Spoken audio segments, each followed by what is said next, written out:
Buenos días para todos y para todas. Para nosotros es un gusto inaugurar estas 19ª jornadas académicas de la Red Temática de Medio Ambiente, avances y perspectivas, luces y sombras, 20 años de Retema tejiendo redes en la universidad y desde la universidad, agregaría yo. Para nosotros es un gusto inaugurar esta primera mesa en un tema tan importante como es el Acuerdo de Escazú y Ciudadanía Ambiental. Desde lo que hace a los estudios de las relaciones internacionales, ha ido ganando presencia cada vez más en los estudios, la incorporación de la sociedad civil y su gran aporte en todo lo que tiene que ver con los procesos, las negociaciones de los acuerdos internacionales. Y en ese sentido nos pareció pertinente sumar esta mesa con la participación de destacados expositores y expositoras que nos van a acompañar y que mi colega Diego Hernández en un momento presentará con detalle, y a su vez con los comentarios de una de nuestras ex coordinadoras, que bueno, justamente este tema de los derechos humanos, en particular del acuerdo, no le es ajeno a Retema, en tanto desde hace ya, a lo largo de esta trayectoria que bien comentaban en la apertura, los ha trabajado dentro de la universidad y también trabajando con diferentes colectivos, con diferentes instituciones y organizaciones desde hace ya bastante tiempo. Así que para mí es un gusto acompañarlos esta mañana y agradecerles especialmente a quienes se suman a las exposiciones, que seguramente nos van a aportar desde su mirada justamente lo que ha significado el proceso de negociación, la importancia de este acuerdo y las recomendaciones desde la Institución Nacional de Derechos Humanos. Muchas gracias, le doy la palabra a Diego. Muchas gracias, Daniela. Buenos días también para todos y todas. Y bueno, un honor para mí también estar aquí coordinando este panel. Agradezco a la Red Temática de Medio Ambiente, que como siempre la posibilidad para estar con Daniela, tratando de pensar de perspectivas internacionales y sociales en general estos temas. Y bueno, para avanzar rápidamente ya presento a todos, a los tres expositores, a Rocío, que va a ser la comentarista, y después igual doy la palabra a cada uno. En primer lugar tenemos a Andrea Detgen, coordinadora del área de ambiente en el Centro Interdisciplinario de Estudios sobre el Desarrollo de Uruguay, CIEDUR, y referente en temas de gobernanza ambiental en el proyecto Ecosur. Tenemos a Andrés Napoli, de Argentina, que es director ejecutivo de la Fundación Ambiente y Recursos Naturales y representante electo ante el Comité de Negociación del Acuerdo de Escazú. Y tenemos a Natalia Castagnet, que es integrante del equipo técnico del área de denuncias e investigación en el Instituto Nacional de Derechos Humanos y Defensoría del Pueblo, aquí en Uruguay, y que coordinó el grupo de trabajo en Derechos Humanos y Ambiente, un grupo integrado por organizaciones de la sociedad civil, la Universidad de la República y organismos del Estado, en el bienio 2019-2020, y bueno, con quien hemos trabajado desde Retema en otras oportunidades.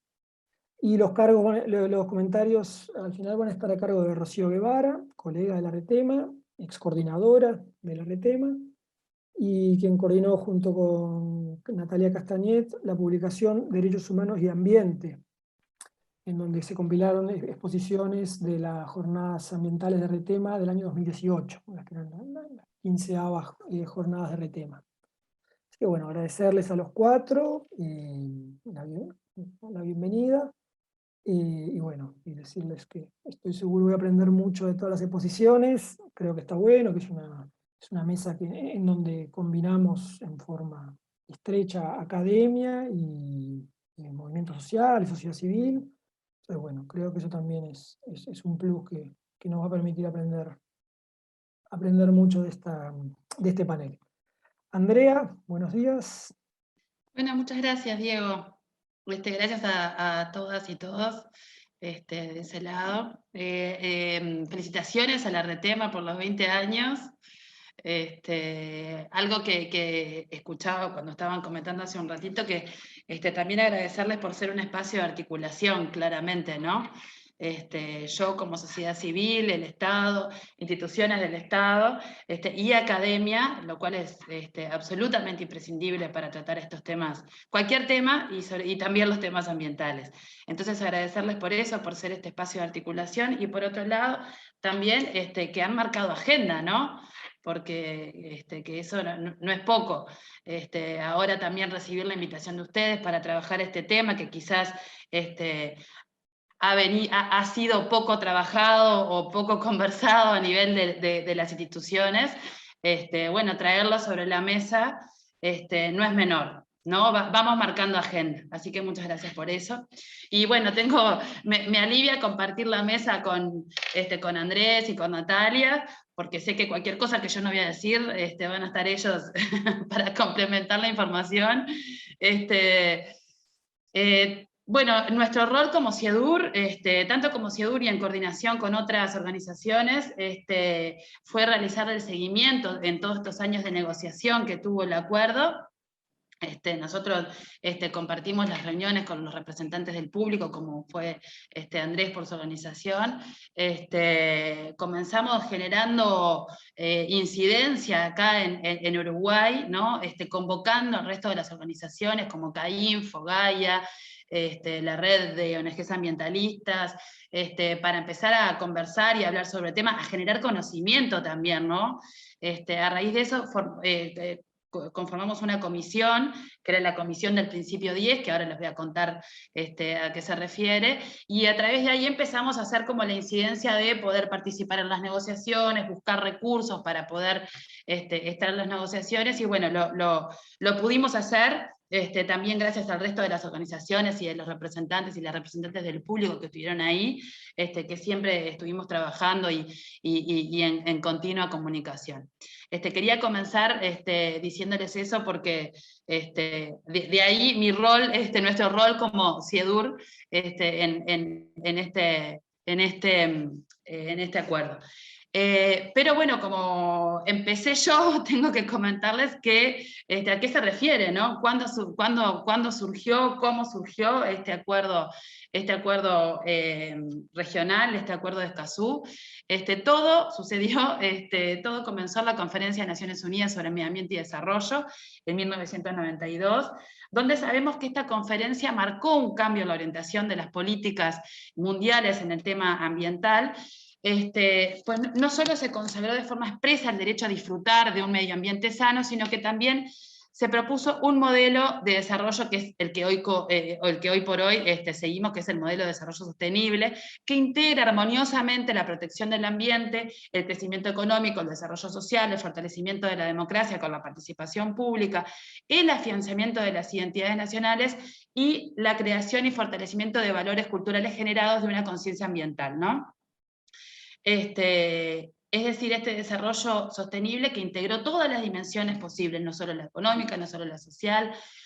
Así, con este enfoque, se hizo una declaración, se generó desde esta conferencia, una declaración de Río de 1992, que se integra algunos de los sistemas jurídicos de los países que aprobaron estos acuerdos surgidos de la conferencia. Y en materia de participación se dio por medio del principio 10. El principio 10 vendría a ser la fuente de inspiración, digamos, de este acuerdo de Escazú. Es a lo que se comprometieron los países en esa declaración a seguir trabajando, ¿no? El principio 10, decían, y ahí acá perdonen, pero voy a buscar para leerlo porque es importante tener en cuenta el principio 10, porque está todo el espíritu del acuerdo. El principio 10 dice que el mejor modo de tratar las cuestiones ambientales es con la participación de todos los ciudadanos interesados en el nivel que corresponda en el plano nacional. Todas las personas deberán tener acceso adecuado a la información sobre el medio ambiente de que dispongan las autoridades públicas, incluida la información sobre los materiales y las actividades que encierran peligros en sus comunidades, así como la oportunidad de participar en los procesos de adopción de decisiones. Los estados deberán facilitar y fomentar la sensibilización y la participación de la población, poniendo la información a disposición de todos y todas. deberá proporcionarse acceso efectivo a los procedimientos judiciales y administrativos, entre estos el resarcimiento de daños y los recursos pertinentes. Bueno, ahí ya, como verán, el principio 10 recoge los derechos más importantes que van a estar reflejados en el cuerpo del acuerdo, que son los derechos de acceso a la información, el derecho al acceso a la justicia y el derecho a la participación en temas ambientales. Para traernos a tierra, el acuerdo entró en vigor el 22 de abril, después de muchos años de negociaciones. Yo no me acuerdo, quizás Andrés lo puede verificar si fueron 4 o 5, yo creo que 5 años de negociación. El 22 de abril entró en vigor el Acuerdo Regional sobre Acceso a la Información, Participación y Acceso a la Justicia en Asuntos Ambientales en América Latina y el Caribe, el que denominamos Acuerdo de Escazú, y que fue aprobado en Uruguay por ley número 19.773, en julio del 2019. Recalco esta ley porque ahí vemos cómo en realidad los Estados parte, es un acuerdo vinculante, ¿no? Que esto le da como un carácter súper importante a este acuerdo, porque es el primer acuerdo vinculante resultado que trata temas ambientales en América Latina y el Caribe, y que obliga a sus Estados partes a cumplir con sus disposiciones, y en este sentido los Estados partes se someten al derecho internacional. Bueno, del acuerdo, como veníamos comentando, se derivan fundamentalmente tres derechos, que son los derechos de acceso, y a partir de ahí se abren, si ustedes, que los invito obviamente a entrar, que está colgado al cuerpo entero del acuerdo, tanto en la ley de Uruguay, como pueden revisarlo en la página de la CEPAL, en la página de Naciones Unidas. Por lo tanto, no voy a entrar en el articulado mismo, pero sí en los derechos que se protegen y en algunos puntos fundamentales. El derecho a participar, el acuerdo contiene entonces el derecho a participar en los procesos de toma de decisiones relacionadas con el medio ambiente, en aquellas actividades que tienen impacto sobre el territorio, y sostiene el derecho a participar como un pilar fundamental de la democracia ambiental. ¿Qué significa? Que todos los que se van a ver afectados por cualquier actividad tienen el derecho de alzar la voz y convertirse en actores fundamentales de la formulación de esas políticas o de las actividades y proyectos que se sucedan en su territorio. El derecho a la justicia, que este es un derecho que tenemos que trabajar un montón en este sentido, en temas ambientales en Uruguay, garantiza la protección, o debería garantizar la protección del acceso a la información y participación, y permitiría que las personas tengan una reparación adecuada si se lesionan estos derechos. Y, por otro lado, el derecho a acceder a la información ambiental, que es esencial para que las personas sepan lo que está sucediendo en su entorno y tomen mejores decisiones en base a esta mejor y mayor información. En este sentido, el objetivo principal del Acuerdo de Escazú, además de garantizar de manera plena y efectiva en América Latina y el Caribe estos derechos de acceso que venimos comentando, también en su contenido, y no menos importante, porque si en todo este marco que se le da sería muy difícil la concreción de estos derechos a nivel regional, también se refiere entre los objetivos a la creación y fortalecimiento de las capacidades de los Estados, a la cooperación, que contribuya a la protección del derecho de cada persona a vivir en un medio ambiente sano y a un desarrollo sostenible. Es decir, que en el cuerpo mismo del acuerdo también se refiere al fortalecimiento de las capacidades, a la cooperación, a todas esas cuestiones transversales que hacen que estas cosas se cumplan, estos derechos se cumplan. Un tema que tengo que señalar de este acuerdo, y sobre todo, bueno, en el marco, yo que sé, de las también de los y las escuchas que están participando, y que me parece fundamental, es el tema de los principios que se recogen en el acuerdo, que fue algo, fueron muy, y Andrés tal vez en eso puede ahondar, los temas que fueron muy debatidos, muy negociados en el acuerdo. El principio, los que recoge este acuerdo, el principio de prevención, el principio, bueno, sobre el cual es necesario prevenir antes que remediar o corregir, el principio precautorio, el principio de progresividad y no regresión, que estos dos principios son de reciente reconocimiento en el derecho internacional, porque estarían por ende reconociendo en el derecho ambiental, reconociendo el derecho a vivir a un medio ambiente sano como un derecho humano. Por eso no puede ir para atrás, no se puede, como los derechos humanos ya sabemos son inalienables, intransferibles, y al hacer como una analogía con estos derechos, se hace de mucho más riguroso cumplimiento. Por otro lado, el principio de soberanía permanente de los estados sobre los recursos naturales, sin perjudicar a otros estados, el principio de máxima publicidad y transparencia activa, quiere decir que no solo basta con otorgar la información cuando es solicitada, sino que además es necesario que esa información sea activa, o sea, se cuelgue esa información y esté a disposición de la ciudadanía. Entonces, haciendo un breve resumen de qué significaría para Uruguay el régimen de acceso a la información del Acuerdo de Escazú. Bueno, el acuerdo nos puede brindar una definición clara sobre información ambiental. ¿Qué sería información ambiental? Nos da el deber de informar al solicitante sobre el procedimiento y sobre los requisitos para impugnar una decisión de entregar esa decisión, la obligación de entregar la información en el formato que requiera el solicitante.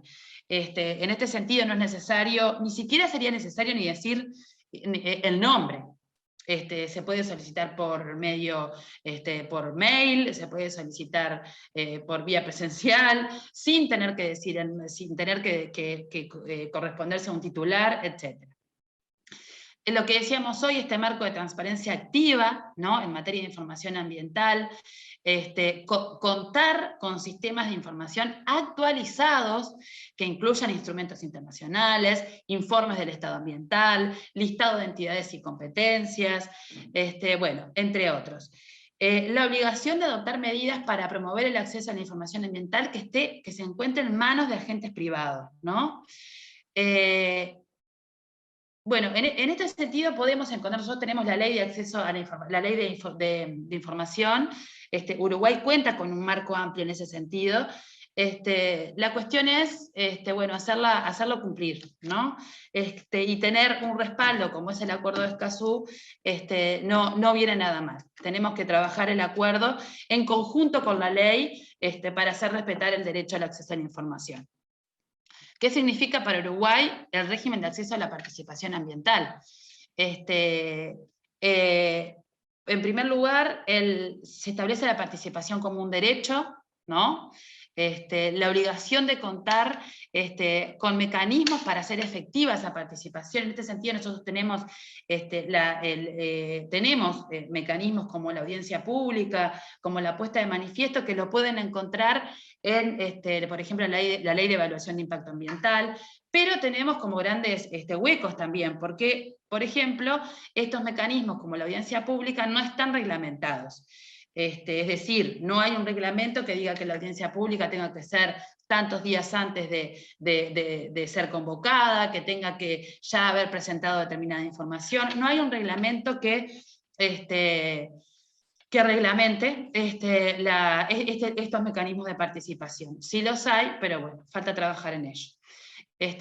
Por otro lado, establece, que es algo muy importante, el acuerdo establece que esta participación debe ser temprana y efectiva, la obligación de difundir los resultados de estos procesos de participación, la obligación que la participación ambiental se adecue a las características del público, es decir, de la sociedad, del público, de la comunidad, y se eliminen todas las barreras para la participación. Por ejemplo, la barrera de no centralizar la audiencia pública, o no convocar a Montevideo si lo que pasa es en Cerro Largo, por ejemplo. y la obligación de promover los espacios de participación. Trabajando este año en los espacios estos años en los espacios de participación existentes en Uruguay, les puedo certificar que los espacios de participación están, pero hay muchísimas cosas por solucionar, no hay registros de actas, y hay muchos obstáculos para la participación en estos espacios, obstáculos que tienen que ver con mala gobernanza, obstáculos que tienen que ver con el tema de género, y bueno, otros obstáculos que sí tienen la obligación de promover estos espacios de participación, es necesario empezar a trabajar en estos obstáculos. Por otro lado, ¿qué significa el régimen de acceso a la justicia? Y voy terminando. Díganme por favor si estoy bien o... ¿Voy bien? Sí, impecable. Perfecto. ¿Qué significa para Uruguay el régimen de acceso a la justicia? Bueno, a mi entender, ¿no?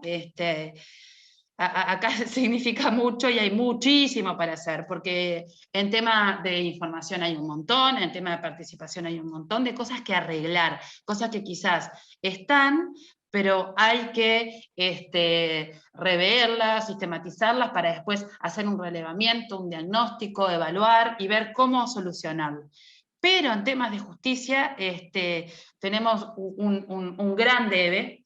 El acuerdo, en este sentido, el acuerdo, el contenido del acuerdo establece qué elementos son necesarios para garantizar el derecho a la justicia. Si ustedes van a eso, que bueno, si los nombro uno por uno creo que va a ser muy tedioso y ustedes pueden tener el acuerdo ya sea a mano o revisarlo, a Uruguay le faltan bastante de esos elementos necesarios para garantizar el derecho a la justicia. Por otro lado, el acuerdo establece que el Estado deberá contar con órganos estatales competentes especializados en materia ambiental, ya ahí no los tenemos.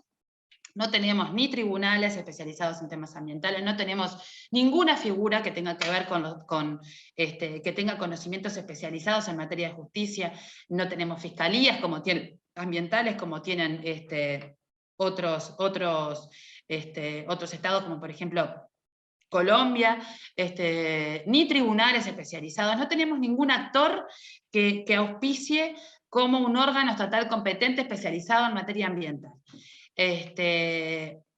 Por otro lado, el Estado establece la posibilidad de disponer medidas cautelares y provisionales para prevenir, hacer, cesar, mitigar o recomponer los daños al medio ambiente. Establece medidas para facilitar la producción de la prueba del daño ambiental, y esto fue importantísimo y fue un logro del trabajo mancomunado también de los representantes del público que estaban allí, o de la sociedad civil, como más decimos en Uruguay. Se estableció la inversión de la carga de la prueba y la carga dinámica de la prueba, lo cual es muy importante en temas ambientales, ¿no? Que el que tenga que demostrar que no contaminó es el denunciado, digamos. Por otro lado, los mecanismos de reparación que según corresponda, y las garantías de no repetición, ¿no? O sea, no basta con, bueno, ponerte la multa y que vos sigas fumigando, por ejemplo, lo como ha pasado en el caso de Uruguay, sino que se establezcan garantías de no repetición, y eliminar todas estas barreras que hemos venido ya hablando en acceso a la justicia. Ahora sí, capaz ya. Ahora sí, bien, entonces voy pasando. El acuerdo también, bueno, algo importantísimo que tiene el acuerdo es el tema de los defensores ambientales, que lo dejo, lo voy pasando, no por menos importante, porque es súper importante, pero quizás Andrés puede profundizar en ello, o los compañeros que siguen. Después, bueno, en cuanto a la implementación y los desafíos que teníamos, bueno, revisar el marco legal de Uruguay, hacer un análisis jurídico sobre, bueno, qué instrumentos tendríamos que mejorar, reuniones a difusión de todo nivel, actualizar los materiales sobre los contenidos, esto lo voy diciendo rapidísimo, porque me parece que no tengo más tiempo. Ya estamos un poco sobre los 15, ahí va. Ya estoy. Ir redondeando un poquito. Listo, tranqui. Fortalecimiento de la sociedad civil, que implica el aumentar la capacidad, gestión ambiental, gobernanza ambiental en Uruguay. La participación en la gestión ambiental es un gran desafío para el gobierno, para la sociedad civil, como medio también de prevenir conflictos, ¿no? Implementar esos juzgados especializados, capacitar los operadores de justicia, como estábamos hablando, participación efectiva de los grupos vulnerables y tradicionalmente excluidos de esta toma de decisiones, y también ponderar y transparentar la manera en que se ponderen esas observaciones recibidas por la ciudadanía, por ejemplo, en los casos de audiencia pública.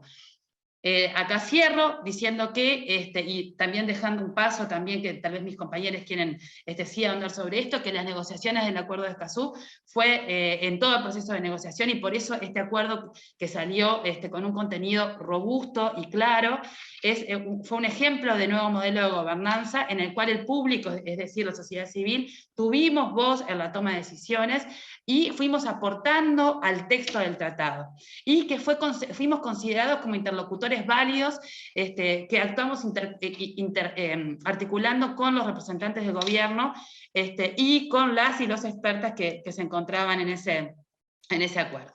Lo dejo, muchísimas gracias por la escucha. Muchas gracias, Andrea. Recordamos que estamos transmitiendo por YouTube. Pueden hacer comentarios, ir haciendo comentarios, preguntas para los expositores, pensando en un debate final a través del chat de YouTube. Tenemos un buen público conectado en este momento. Y bueno, le damos la palabra entonces a Andrés Napoli, que es colega argentino, creo, por lo menos radicado en Argentina, director ejecutivo de la Fundación Ambiente y Recursos Naturales de Argentina y representante electo ante el Comité de Negociación del Acuerdo de Escazú sobre acceso a la información, la participación pública y el acceso a la justicia en asuntos ambientales. Muchas gracias, Andrés, para nosotros es un gusto y bueno, muy importante siempre el diálogo con los vecinos países y en particular con gente que ha tenido oportunidad de estar tan involucrada en estos temas en nuestros países vecinos. Así que buenos días, Andrés. Bueno, buenos días. Muchísimas gracias por la invitación, a ustedes, a la universidad, a la red temática, también a Andrea, que hace rato que nos vemos, con quien hemos compartido el largo recorrido del Acuerdo de Escazú. Yo mientras iba hablando, Andrea, fui tratando de preparar una pequeña presentación para no ser tan aburrida las palabras. Voy a tratar de compartirla en este momento. Un segundito. Y así podemos hacer un poco más de sintético esta presentación. Ustedes me dicen si aparece la presentación. ¿Está allí? ¿Está la presentación? ¿Sí? Sí. Sí, está. Bueno, perfecto. Ahora la voy a maximizar, simplemente como para ir puntualizando algunos de los temas, perdón, que quiero plantear. Ahí estamos. Bien, como los mencionó Andrea, yo creo que ella hizo el recorrido temático, yo simplemente voy a estar salpicando algunas cuestiones. Este proceso arranca en Río +20, pero ya desde hace mucho tiempo veníamos pensando en un acuerdo de este tipo, ¿no? Es decir, las organizaciones, la gente que conversa sobre estos temas habitualmente, habíamos visto el acuerdo de Aarhus en Europa, y pensábamos por qué en América Latina no podíamos tener algo similar que nos fortaleciera desde el punto de vista de la participación, la información, el acceso a la justicia, que son tres claves centrales para la gobernanza ambiental. Yo creo que son las claves más importantes que hay allí. Por eso la construcción de este acuerdo para nosotros creo que es un hito significativo. Muchas de las cuestiones ya las mencionó Andrea, pero voy a hacer hincapié en 3 o 4 temas, en primer lugar. Primero, que al acuerdo de Escazú hay que verlo como un instrumento legal, porque lo es, porque los países que ratifican se conforma eso en una normativa, pero es un acuerdo, digamos, siendo el primer acuerdo ambiental que firma la región, es un acuerdo basado en clave de derechos, es decir, no está pensado en regular una sustancia, en el transporte transfronterizo de aspectos específicos, de la biodiversidad o el cambio climático. Es pensado en la base de derechos, es para las personas, es para poder proteger el ambiente, para mejorar nuestra capacidad para hacerlo. Y esa es un poco la clave del acuerdo de Escazú, más allá que es un acuerdo que avanza sobre los temas de derechos humanos. Esta es una cuestión muy puntual, después lo vamos a mencionar. Y además hay que verlo a Escazú como un proceso, porque el acuerdo de Escazú no se queda en un texto legal. sino que tiene una conferencia de las partes, va a tener un comité de cumplimiento, va a ser una actividad, va a tener una actividad muy importante que seguramente en la medida en que las sociedades puedan demandar la activación del acuerdo va a tener un rol central. Si las sociedades finalmente después no activan el acuerdo o lo dejan a merced de los que los gobiernos puedan hacer, bueno, el acuerdo de Escazú no habrá terminado de completar este proceso, pero creo que eso significa una buena esperanza y además también es un proceso de conversación entre los países. Nosotros tenemos muchos problemas en común y muy pocas instancias de conversación entre los países de la región. De hecho, es la primera vez que venimos a integrar América Latina y el Caribe. O sea, nosotros nos hemos dado cuenta de las diferencias tan intrascendentes que tenemos en el Caribe. Desde el punto de vista del derecho, sin ir más lejos, dos regímenes totalmente distintos. Un régimen basado en el common law, el otro régimen basado en el código napoleónico. Son dos mundos, ¿no es cierto?, que hay que integrar, y eso en base de derechos termina pesando. Bueno, básicamente en algún momento los países de la región vieron algunas cuestiones que los identificaban, ¿no? O sea, había muchos países que tenían legislación importante, otros que no las tenían. Los países que tenían legislación, hablo del caso de la Argentina, tienen tremendos problemas de implementación, por eso digamos, la gran conflictividad socioambiental que hay en la Argentina, el gran activismo a través de los tribunales que existen. Después, por supuesto, la región tiene características comunes, tenemos los pueblos indígenas, los afrodescendientes, las dificultades que tienen las mujeres para ejercer derechos, además la cuestión de la pobreza, todos esos temas nos dificultan el ejercicio de todos los derechos, ni que hablar de los derechos de acceso que son estos tres derechos centrales que hacen el Acuerdo de Escazú, ¿no es cierto? Ni que hablar tampoco de que las políticas ambientales no son políticas de Estado. Problemas, ya lo mencionó, por ejemplo, recién Andrea, el tema de las licencias ambientales están en todos lados, la imposibilidad de participar, ir a audiencias públicas en donde te miran y crees que te están escuchando y nadie te escucha, ni les importa absolutamente nada de lo que digas, porque la decisión ya está tomada desde mucho antes y solamente tienen que ir a chequear en una lista que hicieron la audiencia pública para que el crédito fluya hacia el Estado que lo está pidiendo. Eso es básicamente los procesos de participación, en los más y en los menos, ¿no es cierto? Y después, graves situaciones que tiene la región, como la cuestión de los defensores, ¿no? Tenemos los tristes récords de ser la región donde más asesinatos hay de estas personas. Entonces, ahí tenemos simplemente un gráfico que muestra tendencias, problemas comunes, los problemas del cambio climático en común, la deforestación, los problemas de la pérdida de biodiversidad en general, la cuestión de la desertificación, los temas costeros, todo problema, pero ninguna cuestiones que abordemos en conjunto. Sufrimos estas consecuencias,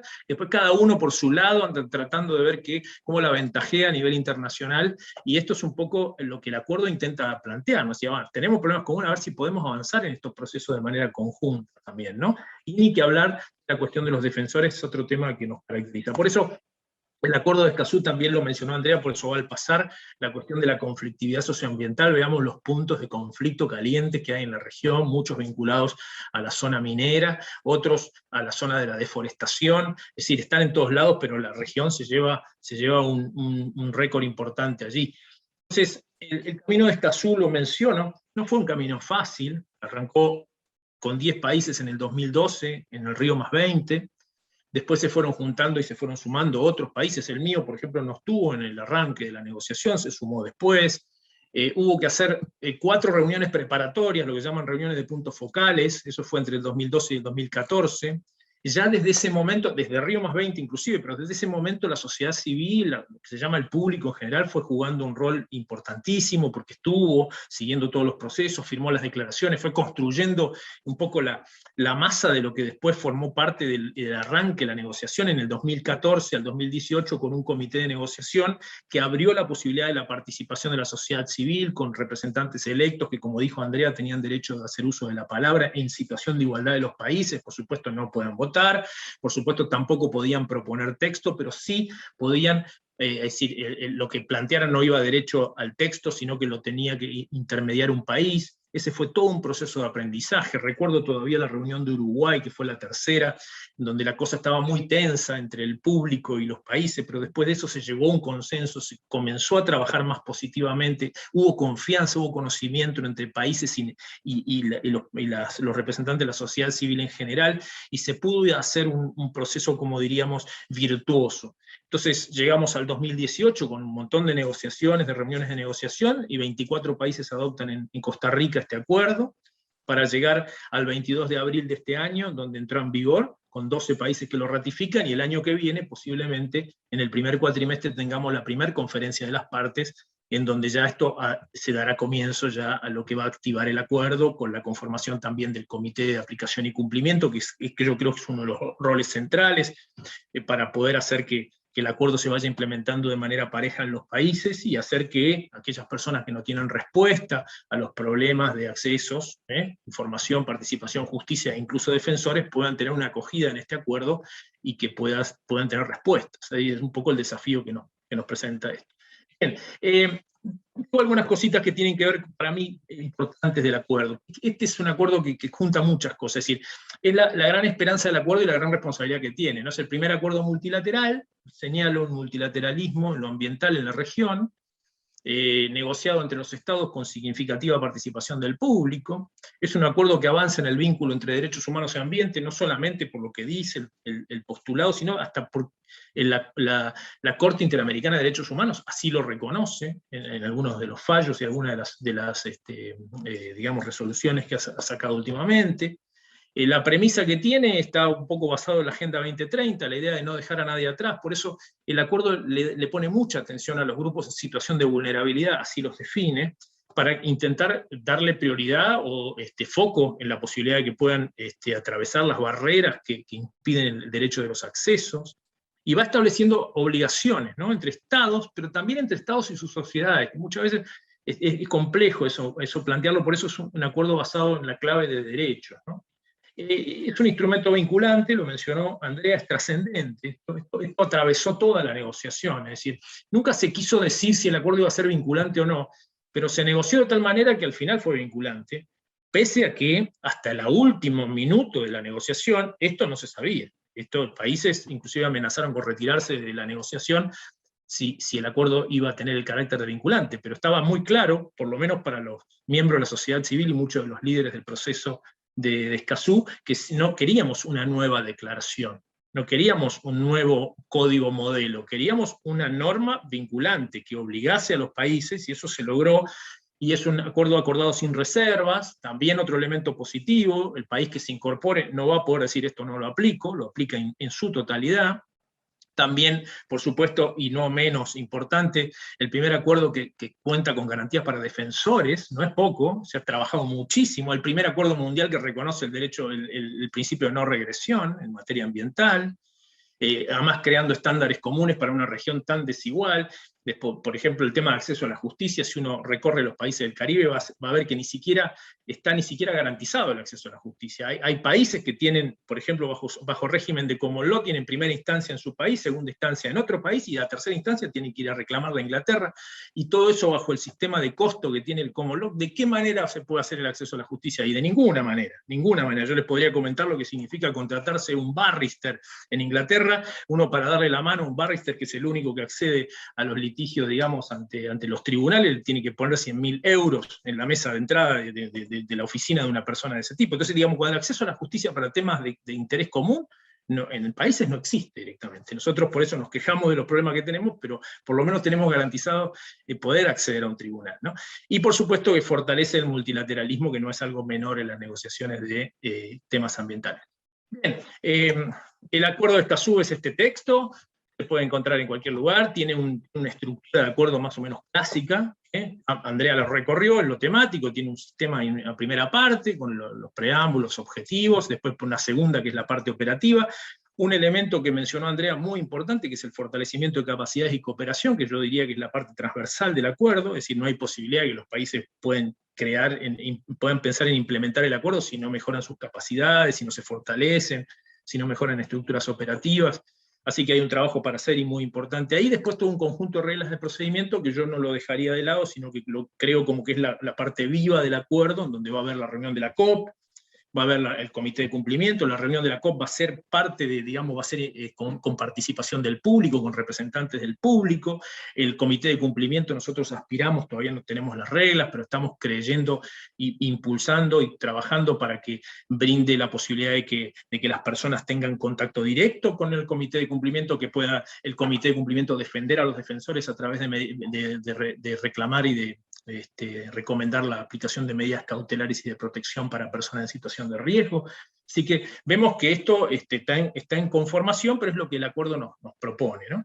Después, digamos, temas que ya los mencionó Andrea, quizás podría puntualizar una palabra de cada uno. Diría que en información es un acuerdo que claramente garantiza los derechos a informar y además establece algunas acciones de carácter que van un poco más allá de lo que las legislaciones actualmente plantean en la mayor parte de los países. En participación promueve una instancia proactiva del Estado, es decir, ya el Estado no tiene que tener, digamos, quedarse en publicar el edicto que llama a la audiencia pública, sino que tiene que cumplir una serie de cuestiones, de ítems, para lo cual es muy importante la transformación, incluso hasta de la gestión de la participación por parte del Estado. En cuanto al acceso a la justicia, yo diría que el acuerdo de Escazú es un acuerdo que está llamado a moldear lo que es el debido proceso ambiental, que no es un debido proceso judicial como cualquier proceso, sino que los temas ambientales requieren de una justicia realmente distinta para poder entenderlos y para poder dar soluciones que vayan más allá de lo declarativo. Porque una sentencia se puede obtener en cualquier lado, el problema que tienen las sentencias es cómo se implementan, si logran o no logran los resultados que buscan. Entonces, ahí el punto es específico. Diría que me voy a detener un minuto en la cuestión de los defensores, que es lo que Andrea nos llegó a completar, y ahí tenemos el primer acuerdo mundial que establece estas garantías. Por supuesto que las garantías las establece el acuerdo, pero las tienen que implementar los países, es decir, estamos en el punto de partida, y ahí la foto de Berta Cáceres, que yo creo que cambió total y radicalmente la concepción. Veamos que si uno estudia los instrumentos que moldearon el acuerdo, en el primer borrador ni siquiera estaba el capítulo de defensores. Ese fue un proceso que la sociedad civil, que el público, que los mismos defensores fueron planteando, y que creo que el caso de Berta Cáceres dio vuelta absolutamente la percepción de estos temas, ¿no?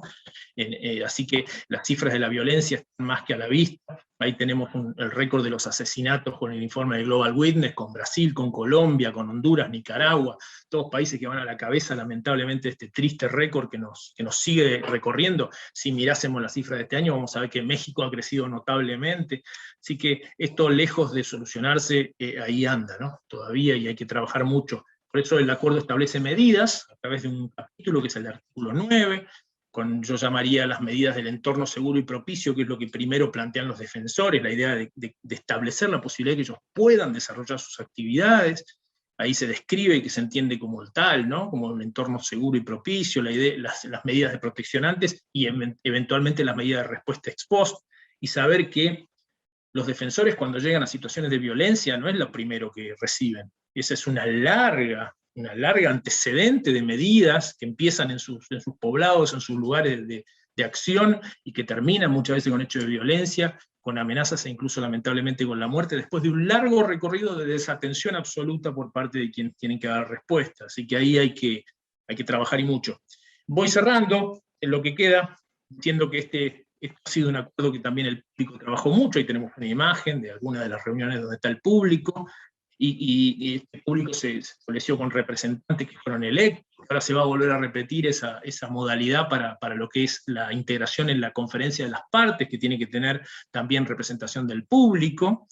Ahí están las modalidades de participación, que creo que van a seguir de la misma forma. Pueden usar la palabra, por supuesto no pueden tener derecho a voto. De hecho, casi nunca, yo hasta acá no recuerdo ninguna decisión que se haya votado en todo el proceso, siempre es un proceso de consenso, y la posibilidad de presentar propuestas que puedan ser incorporadas si son apoyadas por al menos un país. Eso es la etapa de construcción del acuerdo. Ahora, en la etapa de la COP, esto va a tener que cambiar, así que habrá que redefinirlo, y se verán las reglas de procedimiento que finalmente se aprueben.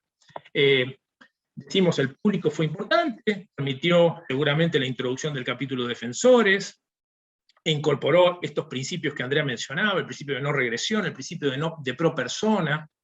Nos quedamos en el tintero con el principio indubio pro natura, que eso siempre decimos que los principios del derecho ambiental van por pares, ¿no? El principio precautorio con el de prevención, el principio de no regresión con el de complementariedad,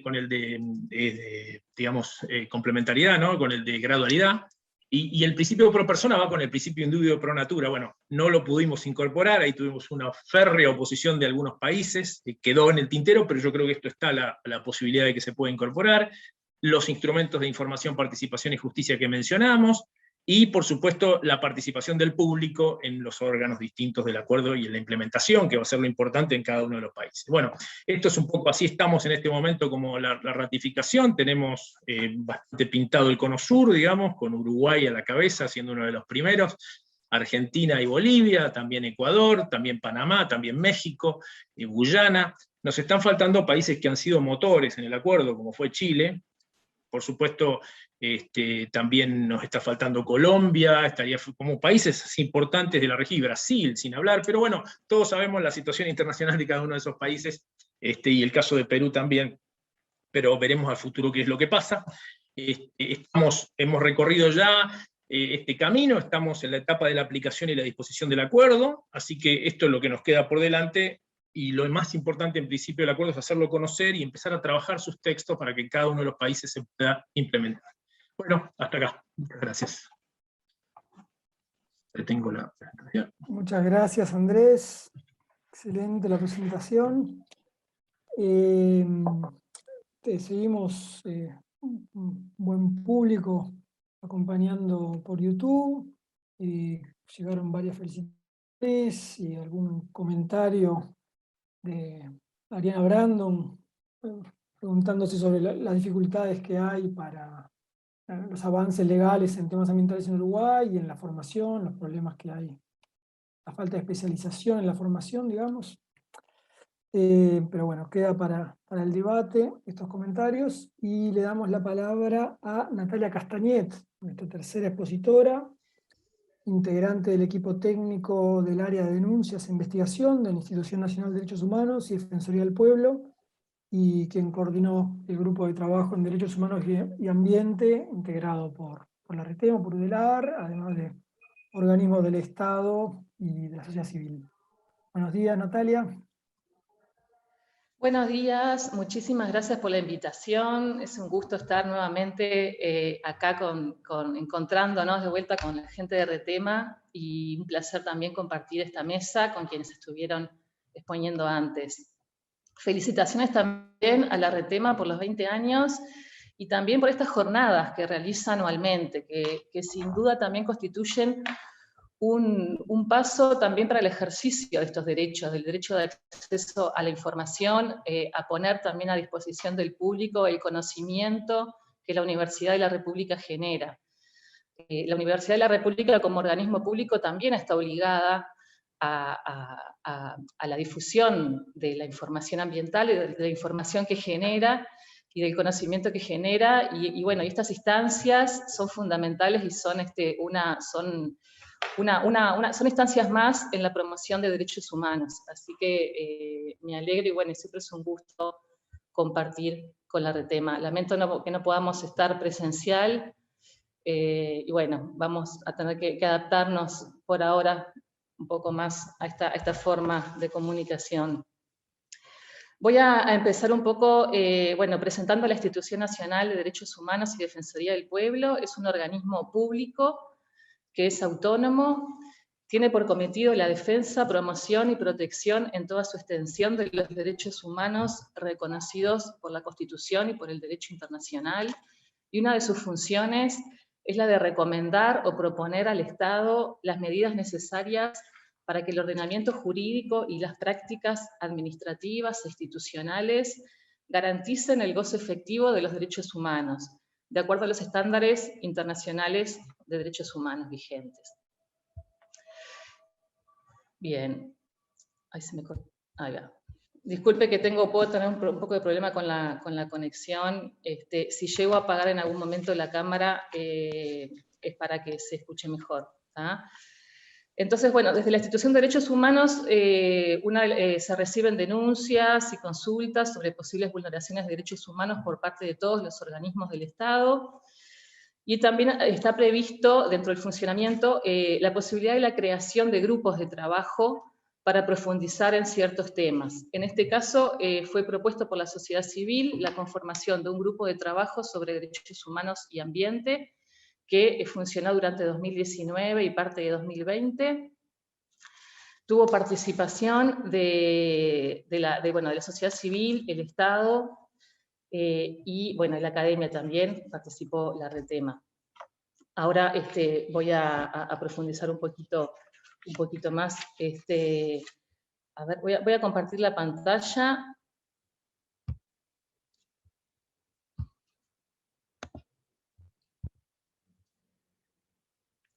A ver si...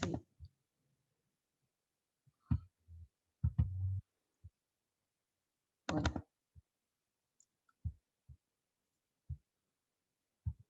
A ver si puedo, no sé. Me parece que hay una pantalla ya compartida. Puede ser que, no sé, tengo un problema acá para compartir, si tengo habilitada la función. A ver si es coanfitriona, me fijo. Acá está. Ahora sí, sí. Perfecto, Bien. se ve muy bien. Se ve y oye perfecto, Natalia. Ahora sí, entonces. Bien, gracias. Muchas gracias. Entonces, como les decía, a partir de este grupo se creó un informe que fue publicado el año pasado, está disponible en la página web de la Institución Nacional de Derechos Humanos, sobre los derechos de acceso a la información, a la participación pública y a la justicia en asuntos ambientales. Uno de los objetivos era determinar cómo estos derechos realmente, cuáles son las limitaciones, cuáles son las potencialidades en Uruguay para la aplicación efectiva de estos derechos. Un poco tiene que ver con la pregunta que se planteaba desde el público que se traía. Bueno, justamente esto es lo que estuvimos analizando durante ese año 2019. Otro de los objetivos fue hacer un seguimiento a la aprobación parlamentaria del Acuerdo de Escazú acá en Uruguay.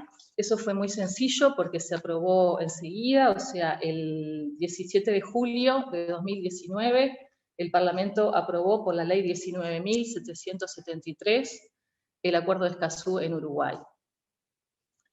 Y otro de los objetivos que se planteó el grupo fue el de realizar lineamientos y propuestas, recomendaciones hacia el Estado para una mejor aplicación de estos derechos.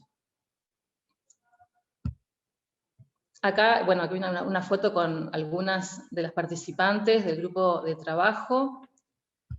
Y acá está el listado, voy a mencionar, acá están los nombres de todas las personas que participaron a nivel del Estado: Ministerio de Ambiente, Ministerio de Industria, Ministerio de Ganadería, Secretaría Nacional de Agua Ambiente y Cambio Climático, Unidad de Acceso a la Información Pública de Presidencia, Secretaría de Derechos Humanos de Presidencia. A nivel de la sociedad civil, también distintas organizaciones, Julana, Comisión por un Canelones Libre de Soja Transgénica y en Defensa del Agua, Comisión Nacional en Defensa del Agua y la Vida, Redes, Federación de Funcionarios de OCE, Colectivo Guichón por los Bienes Naturales, CIEDUR. Están ahí el resto, y por parte de la UDELAR, la red temática de medio ambiente y también gente del CENUR Litoral Norte. Entonces, voy a ir un poco directo a las recomendaciones. Algunas de las dificultades fueron mencionadas también anteriormente, pero no las voy a leer todas porque es muy extenso y el trabajo también está disponible, pero voy a profundizar en algunos de los aspectos.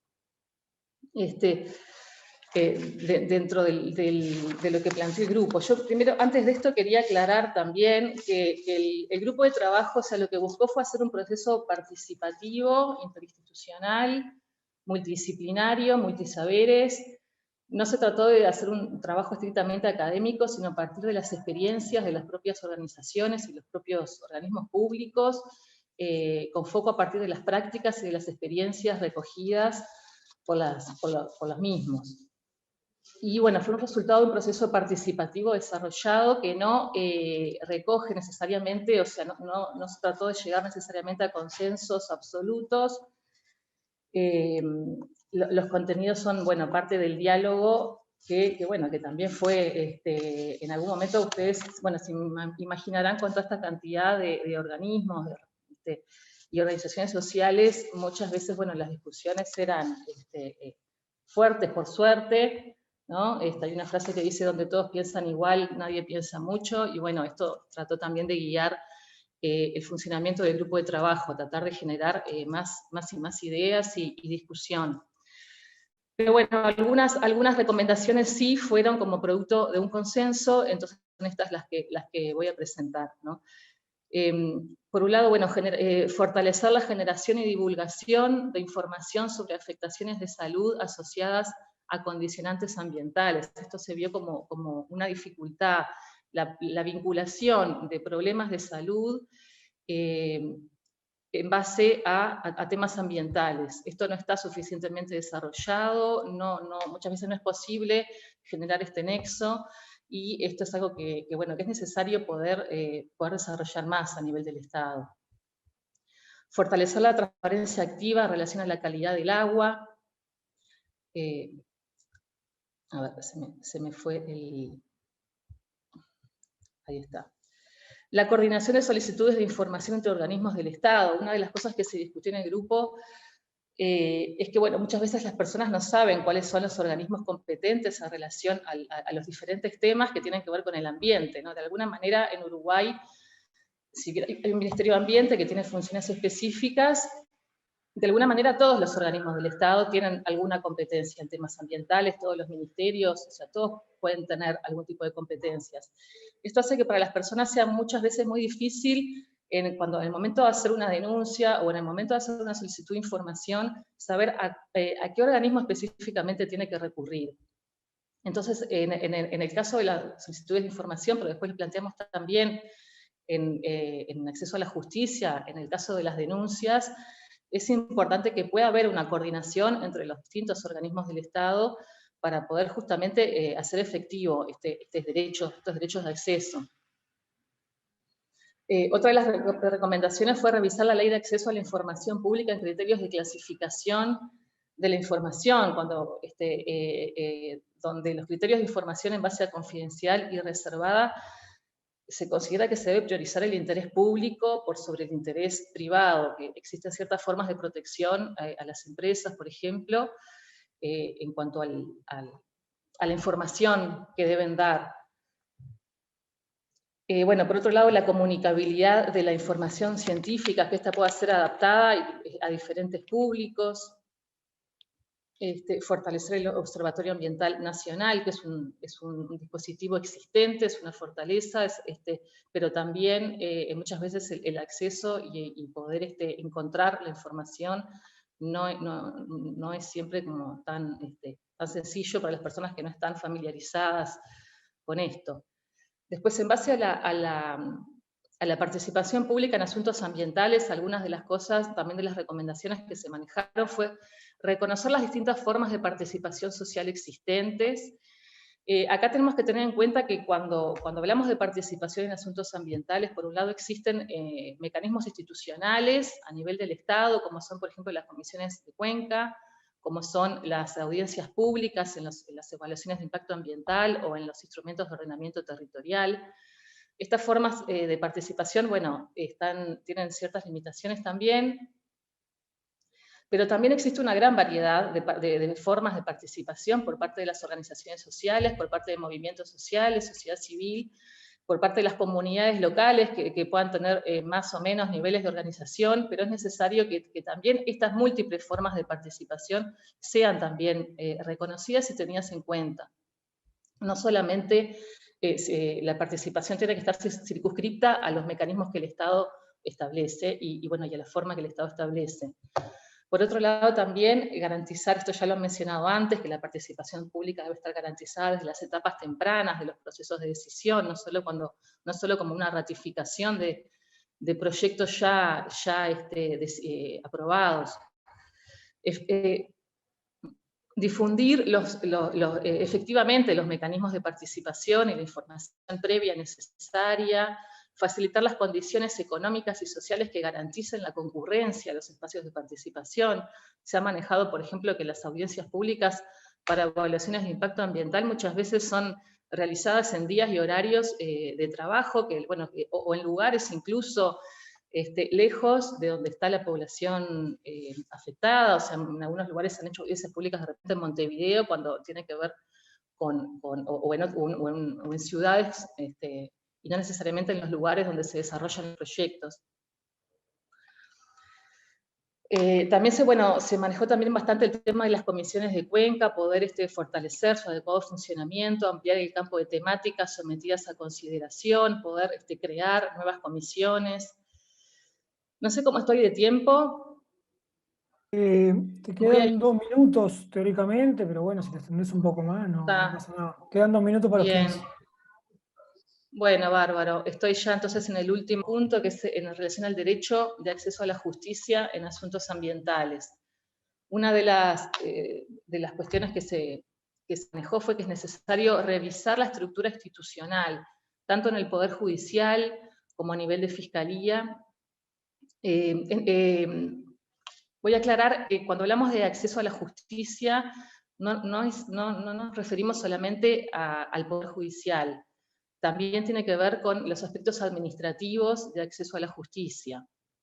Es decir, cuando se produce, por ejemplo, posibles daños a la salud por fumigación, por agroquímicos, bueno, no necesariamente se llega, ¿no?, a una denuncia judicial. O sea, hay instancias que desde el punto de vista administrativo, bueno, pueden y deberían generar controles, sanciones y reparaciones también.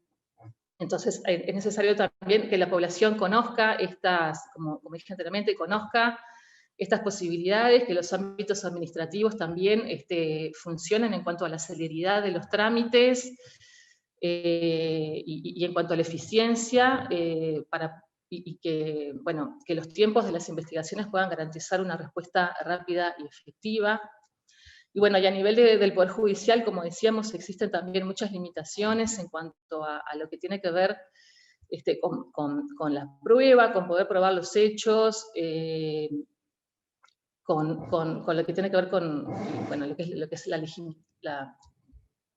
también con factores, bueno, culturales, pero también institucionales y normativos, en cuanto a lo que tiene que ver con el funcionamiento. Consideramos que no está muy desarrollado el tema del acceso a la justicia en asuntos ambientales en Uruguay, y esto hace que también existan varias limitaciones. Bueno, y fortalecer también la aplicación del principio precautorio en cuanto al derecho a la justicia. Bueno, como les decía, no me voy a seguir extendiendo por tema de tiempo, pero bueno, quedamos a disposición también por cualquier consulta, tanto acá en esta instancia como posteriormente. Cualquier consulta, cualquier planteo se pueden comunicar conmigo o con la Institución Nacional de Derechos Humanos. Muchísimas gracias. Bueno, muchas gracias, Natalia. Muy bueno siempre seguir interactuando contigo y con ustedes en el Instituto de la Retema, siempre es un placer. Y muchas gracias por la presentación que nos ayuda a situarlo en la realidad uruguaya, todas estas cuestiones más legales y abstractas. Le doy la palabra a Rocío Guevara, coordinadora de la Retema durante varios años, colega de la universidad, y quien va a hacer un comentario sobre las presentaciones. Rocío además coordinó junto a Natalia la publicación Derechos Humanos y Ambiente, en la que tenemos una recopilación de presentaciones de jornadas anteriores de la Retema. Rocío, buenos días. Buenos días, muchas gracias a todas las exposiciones, la verdad que fue bien interesante. En cuanto a, tratando de redondear un poquito para dar paso al debate luego y al intercambio, creo que las 3 exposiciones remarcaron la importancia del acuerdo de Escazú, lo crucial que es en materia tanto de información, de acceso a la información, de participación, acceso a la justicia, y el tema de los defensores ambientales. En Uruguay tal vez este último tema no es la primera urgencia, pero sí es en América Latina, entonces ahí nos corresponde a nosotros desde acá apoyar, difundir y apoyar esa crisis que hay en relación a la situación de riesgo de vida de los defensores ambientales en América Latina, que es muy grave, y bueno, creo que quedó claro en las exposiciones. También me pareció muy interesante en las reflexiones cómo se está empezando a pensar cómo esto se refleja en nuestros países, ¿no? Cómo bajar ese acuerdo a la realidad de todos los días y de nuestras instituciones, y bueno, y los desafíos que van surgiendo, ¿no? Realmente. Uno de los temas que se mencionaron fue el tema de la disponibilidad de información, ¿no? Y bueno, y ahí las expositoras decían, bueno, en Uruguay sí tenemos cierta información disponible, pero sin duda tenemos algunos debes importantes, ¿no? Natalia lo mencionaba recién, el tema de la coordinación entre el Estado, a veces existe la voluntad, pero no existe la información en el formato que se necesita, el compartir información, todo esto es nuevo en materia ambiental, y hay que trabajarlo claramente. Y después un punto que tocó también la primera exposición en relación a la información que está en privados, ¿no? Que no está en el Estado, sino que está en empresas o en organismos privados, ¿no? Y ahí recuerdo mucho algunas jornadas de retema en que compañeros y compañeras, por ejemplo, de la Facultad de Ciencias, hacían referencia a la cantidad de información que generan investigaciones privadas, ¿no? Empresas que están buscando petróleo, que están haciendo prospecciones, o lo que sea, perfectamente legales y válidas, pero que generan información e investigación científica muy interesante que luego no está disponible, ¿no? Entonces, ahí estamos perdiendo mucha riqueza que se hace en base a recursos nacionales, ¿no? Entonces, todo ese desafío me parece bien interesante, y desde la universidad lo hemos notado, y hemos notado esa falta, ¿no? Después, bueno, todo el tema de mejorar y fomentar la participación, ¿no? Uruguay sin duda tiene una buena participación social, lo han comentado los expositores recién. Sí tenemos instancias de participación, sí tenemos audiencias públicas, pero bueno, vienen surgiendo desafíos, ¿no? Bueno, el hecho que no sean vinculantes siempre es un desafío, pero como decía el expositor, también eso pasa en todos lados, entonces bueno, es algo con lo que tenemos que trabajar. Y acá, un poco para dejar para el intercambio, el desafío que han tenido las audiencias públicas, me refiero en materia ambiental, pero seguramente en otras materias también, en el marco de la pandemia, ¿no? Por ejemplo, en este momento en Uruguay estamos en un proceso de audiencia pública de una ley integral de residuos que se está haciendo por medio de un formulario web, ¿no? Sé que en Argentina, por ejemplo, las han estado haciendo a distancia, pero bueno, por Zoom, digamos, con las personas hablando, digamos, ¿no? Entonces, bueno, esa disyuntiva, ¿no? Que por un lado, estas nuevas tecnologías nos abren la posibilidad de que, como ustedes mismos decían, participen personas que no están en los territorios solamente, que haya una participación mucho más amplia, ¿no? Que de repente se animen a participar personas que tal vez presencialmente no hubieran participado, tiene sus ventajas. Pero por otro lado, ¿hasta qué punto vamos a ir y hasta qué punto vamos a seguir con un formulario web como participación pública, ¿no? Tal vez en un momento de pandemia era mejor hacerlo así, porque por lo menos lo hacemos, pero bueno, es un desafío, me parece interesante a pensar, y cómo vamos a seguir a futuro con estos desafíos que también en la educación se nos presentan, de esta virtualidad, presencialidad, esta dualidad en la que estamos en este momento de transición hacia una nueva realidad, ¿no? Entonces, bueno, ahí surge un desafío bien interesante. También esto que comentaban las tres exposiciones en relación a el antecedente que consistió el proceso del Acuerdo de Escazú, no solo el acuerdo, sino también el proceso de generación, ¿no? Y desde la universidad vivimos día a día el avance del proceso, porque ahí Natalia y su equipo, y todo la institución y todos los ámbitos de la sociedad civil que participaban y de la academia, tuvimos la posibilidad de aportar, tuvimos la posibilidad de saber el día a día que estaba pasando, y eso realmente coincido totalmente que fue un proceso virtuoso. Y bueno, ¿hasta qué punto podemos usarlo, como decía el expositor también, como un precedente para todo esto, ¿no? Para que se siga usando en otras cuestiones ambientales o en otras cuestiones en general, ¿no? Esto de generar reales espacios de participación, ya no solo en opinar sobre las consecuencias de las leyes ambientales, sino en la generación de la legislación ambiental, ¿no? Realmente es bien interesante. Y por último, para terminar, el tema que también estaban un poco mencionando las exposiciones en relación a las urgencias, ¿no? Y en el caso de Uruguay particularmente, ¿no? Y bueno, se remarcaba el tema del acceso a la justicia ambiental, ¿no? Nosotros no tenemos muchas instituciones, no tenemos juzgados especializados, como bien decían, no tenemos ni jueces ni fiscales formados en cuestiones ambientales, entonces realmente es muy difícil la justicia ambiental, el acceso a la justicia ambiental, o sea, realmente es probablemente, como decían las presentaciones, nuestro gran desafío en el caso de Uruguay. Y yo agregaría uno más para cerrar, que por esto mismo de que no tenemos demasiada institucionalidad ambiental en lo que es materia de justicia ambiental, creo que hay que defender lo que sí tenemos, ¿no? Y lo que sí tenemos es la Institución Nacional de Derechos Humanos, que ha tomado, como se ha visto, un papel relevante, clave en estas cuestiones ambientales, y que últimamente ha sido muy atacada por diferentes frentes y diferentes actores sociales.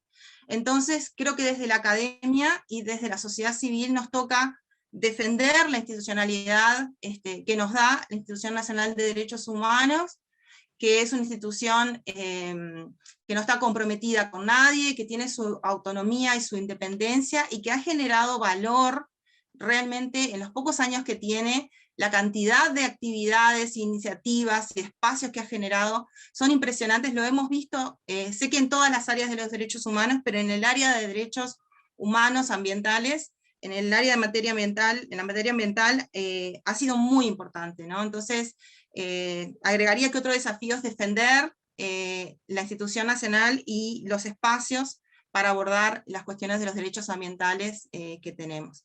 Y bueno, agradezco mucho y le damos paso a las preguntas y comentarios. Muchas gracias, Rocío. Muchas gracias entonces a los tres expositores, comentaristas y a todo el público. Tenemos 50 personas que están siguiendo el panel vía YouTube, además de la docena de integrantes que tenemos aquí conectados en Zoom.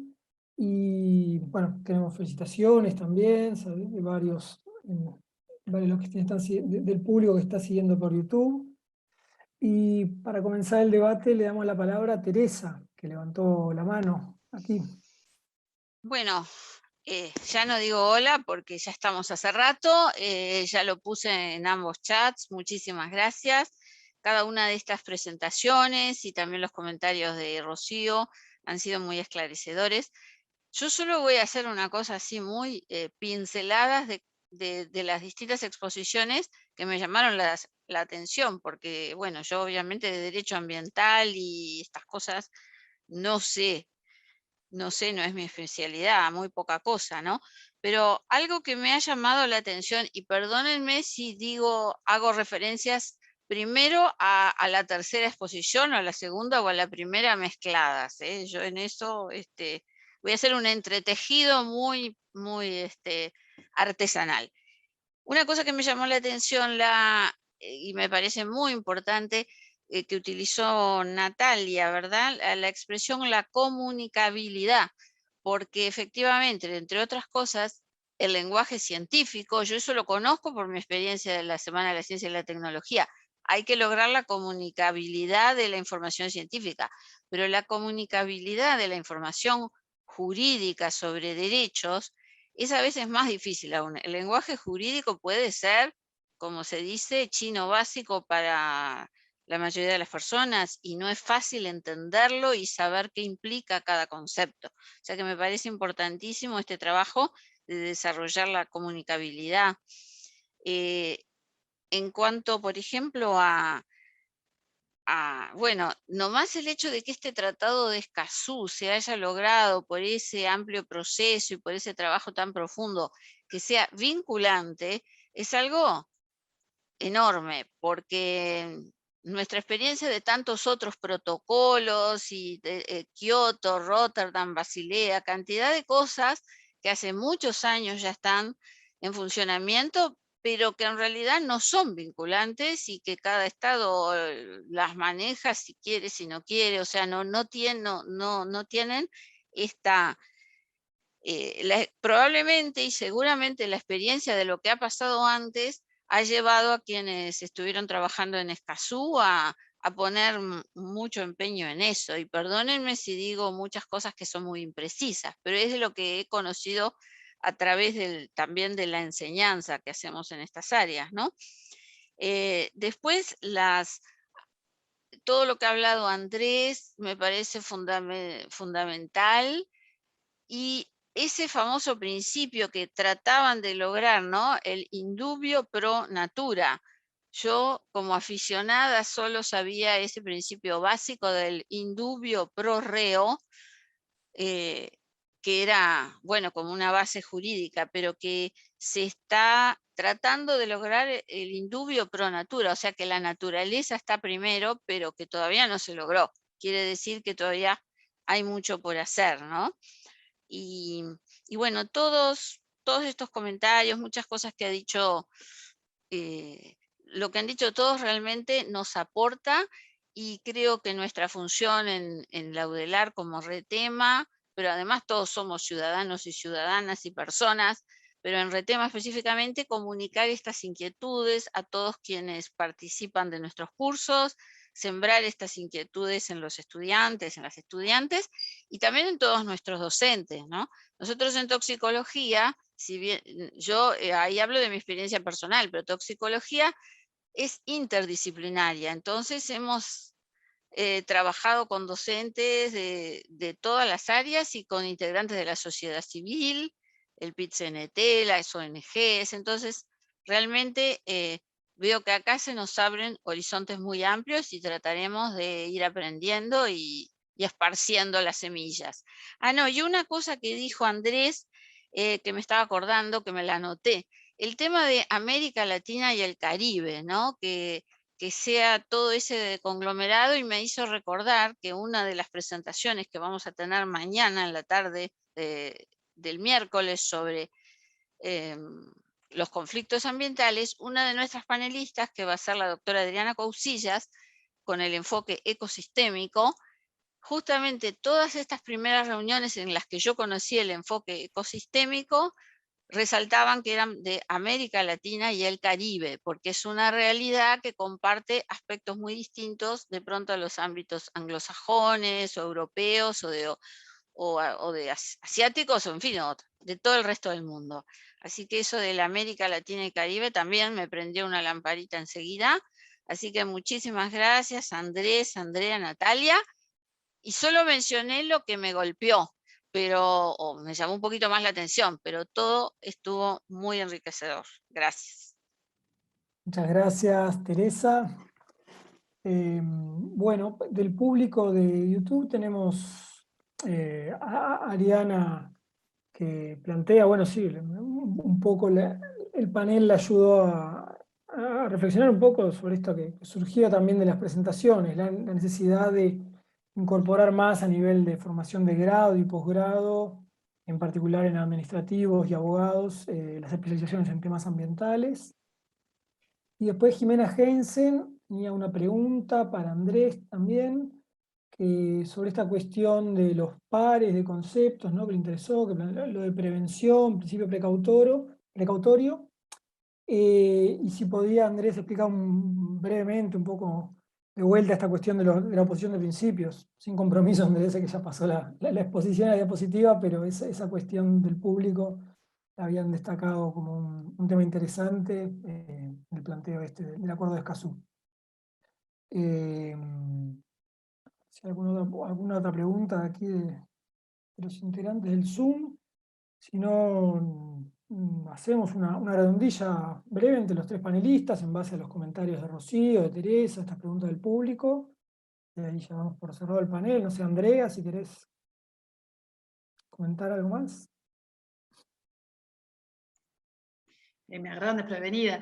No, simplemente una noticia que me apareció hace 2 semanas, o creo que un poquito más, que me dio esperanzas, es que los vecinos y las vecinas de Punta Colorada, que, bueno, para Andrés y creo Alcira, que no son de Uruguay, tenemos Piriápolis, que es un balneario conocido, Punta Colorada es uno de los balnearios chiquitos que está pegado a Piriápolis, y bueno, tenían un problema que no habían sido comunicados de un proyecto que va a ser, que va a cambiar toda la infraestructura de la Rambla, de ahí de Punta Colorada, que es una zona bastante, no es agreste, pero más allá de las casas hay poco impacto, digamos, aún. Y bueno, los vecinos estaban absolutamente en contra, se sintieron que no fueron informados. De hecho, bueno, no se les informó lo supieron, fundamental, sí, Teresa. Supieron se enteraron del proyecto porque empezaron a ver las máquinas y todo, ¿no? Entonces ahí se empezaron a movilizar, y bueno, a la demanda que ellos hicieron, se fundamentan en el acuerdo de Escazú. Así que bueno, el trabajito de hormiga que hemos venido haciendo de divulgación del acuerdo para que se lo apropien las comunidades, a través de un montón de talleres que hemos venido haciendo estos años, por el proyecto que vengo trabajando, que es el proyecto Ecosur, desde CIADUR, nada, un poco rindió frutos, y la comunidad se lo empieza a apropiar. Hay que trabajar el tema de los espacios, porque, como decía Natalia, bueno, la Comisión de Cuenca es uno de los tantos, porque tenemos las comisiones asesoras específicas de áreas protegidas, cada área protegida tiene su comisión específica, después tenemos las lagunas, las cuencas, los consejos locales de pesca, todos esos espacios que en algún momento, bueno, se crearon, y que la COTAMA, que esa ya es a nivel nacional, las mesas de desarrollo rural, son un montón de espacios que, bueno, en un relevamiento y en un diagnóstico que nosotros hicimos, una evaluación de estos espacios que hicimos anterior a la pandemia, en realidad justito en pandemia, nos dio que un 65% de las personas habían dejado de participar, o sea, habían participado una vez y habían dejado de participar hace 2 años. Lo cual eso, si hace 2 años y después pasó la pandemia, un 65% de la población, de la comunidad que participaba de esos espacios, dejó de participar, imagínense cómo es la participación ahora. Así que nada, les tiré una de cal y otra de arena, pero no, perfecto, Andrea. Nada, por ahí, sigamos trabajando. Muchas gracias, Andrea.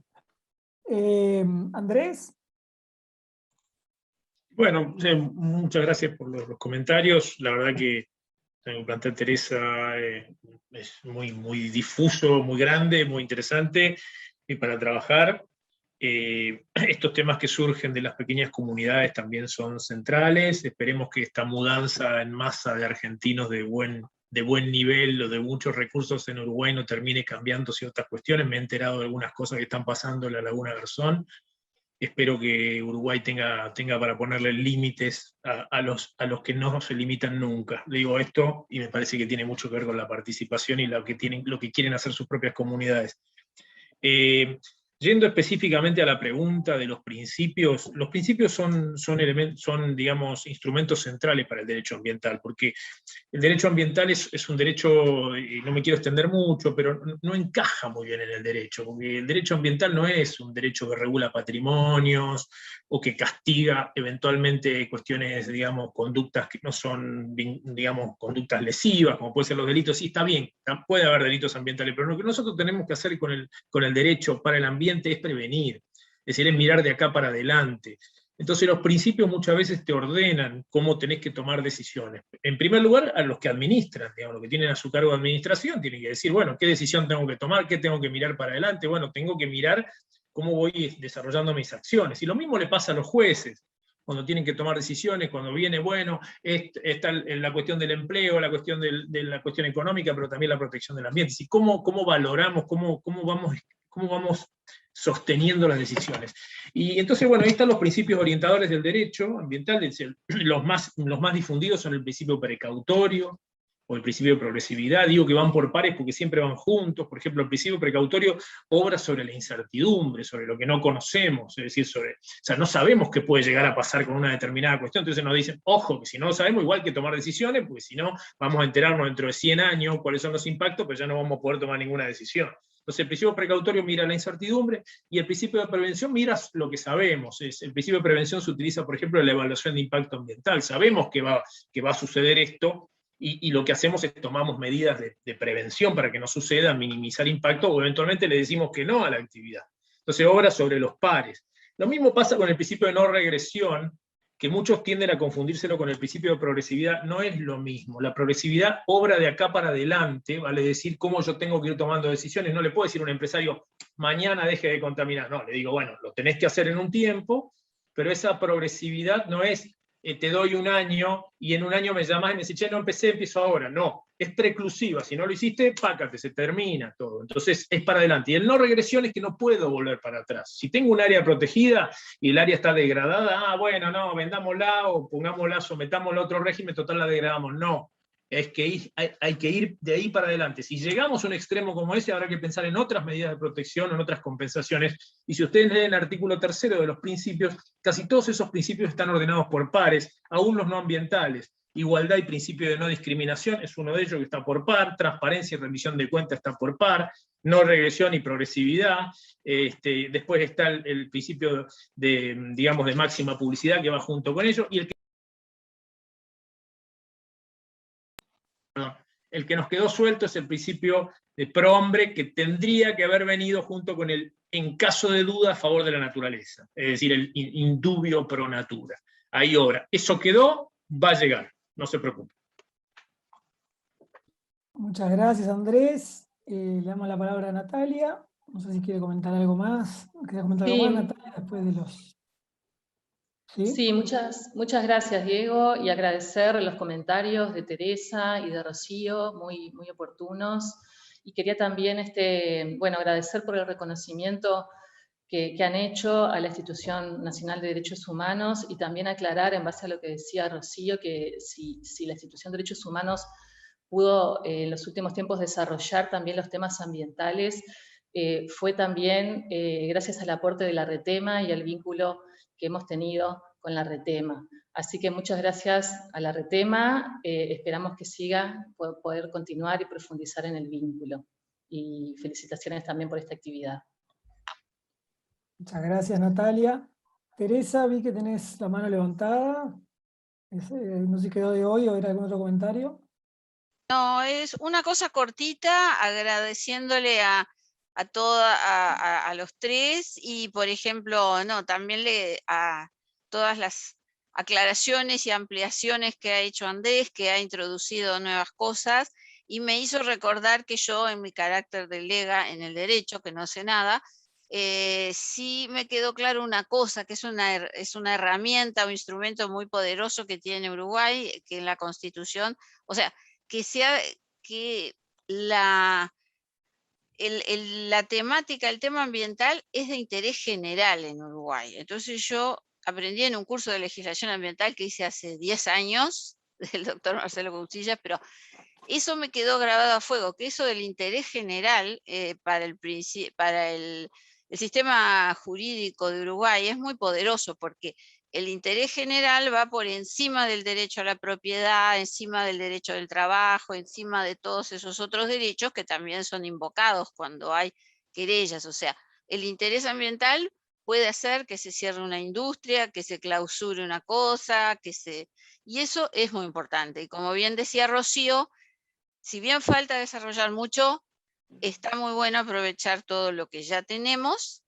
Y el tema de derechos humanos y ambiente me hace pensar tanto en, acá no está Javier Tax, pero Javier Tax y todo su trabajo imponente con el tema del agua, ¿no? El acceso al agua como un derecho humano, que eso también tuvo un referéndum, un plebiscito, una gran movilización en Uruguay en 2004, cuando ya existía RETEMA, o sea que se ha ido construyendo, y como dijeron, los 20 años todavía falta llegar a la mayoría de edad plena, que son los 21, ¿no?